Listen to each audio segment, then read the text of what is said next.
नमस्कार। आप सुन रहे हैं द माइथोलॉजी रेडियो और आज के इस पॉडकास्ट में कहानी महाभारत के दो महत्वपूर्ण पात्रों की। ये कहानी है गांधारी और भगवान श्री कृष्ण की। महाभारत का युद्ध 18 दिनों तक चलता रहा था। महाभारत युद्ध सबसे विनाशकारी युद्ध माना जाता है। महाभारत का युद्ध आरंभ होने से पूर्व राजा धृतराष्ट्र ने विदुर से इस युद्ध को लेकर उनके विचार जानने चाहे। तब विदुर ने कहा था कि महाभारत का युद्ध सबसे विनाशकारी साबित होगा। अंत में विदुर की महाभारत के युद्ध को लेकर की गई भविष्यवाणी भी सच साबित हुई। महाभारत का युद्ध धृतराष्ट्र के पुत्र मोह और दुर्योधन की महत्वाकांक्षाओं का परिणाम था। दुर्योधन अधर्म के साथ था, जबकि कुंती पुत्र युधिष्ठिर धर्म के साथ थे। नतीजा यह हुआ कि इस युद्ध में दुर्योधन के साथ कौरव वंश का नाश हो गया। महाभारत के युद्ध में राजा धृतराष्ट्र और गांधारी के 100 पुत्र कुरुक्षेत्र में लड़ते लड़ते मारे गए। महाभारत का युद्ध विनाशकारी युद्ध जब समाप्त हुआ तो गांधारी के सभी 100 पुत्रों के शव महल के परिसर में लाए गए। जब महल के परिसर में 100 पुत्रों को एक पंक्ति में सफेद वस्त्र में लिपटा देखा तो गांधारी को भारी दुख हुआ।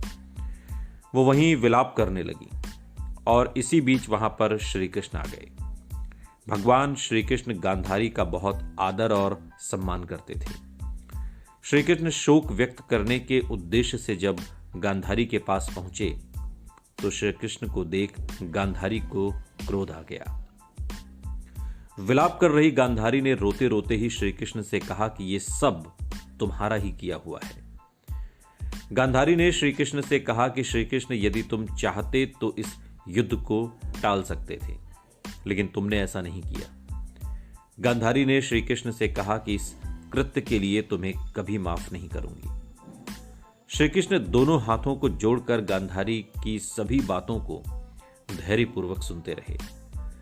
क्रोधित गांधारी ने भगवान श्री कृष्ण को शाप दिया कि श्री कृष्ण, जिस तरह से मेरे वंश का नाश हुआ है उसी प्रकार से तुम्हारा वंश भी आपस में लड़ते हुए नष्ट हो जाए। श्री कृष्ण ने गांधारी से कहा कि यदि इस शाप को देने से आपके मन को शांति मिलती है तो ऐसा ही होगा। गांधारी को प्रणाम कर श्री कृष्ण वहां से चले गए और द्वारिका आकर रहने लगे। महाभारत का युद्ध समाप्त होने के 36 वर्ष बाद गांधारी के शाप का असर आरंभ हो गया। अभिशाप के कारण द्वारिका में अपशकुन शुरू हो गए और एक दिन द्वारिका में कुछ ऋषि मुनि आए जिनका यदुवंशी बालकों ने अपमान कर दिया। इसके बाद शाप का प्रभाव और तेजी से बढ़ने लगा। एक दिन सभी ने एक ऐसा पेय पदार्थ पी लिया जिससे वे आपस में एक दूसरे को मारने लगे।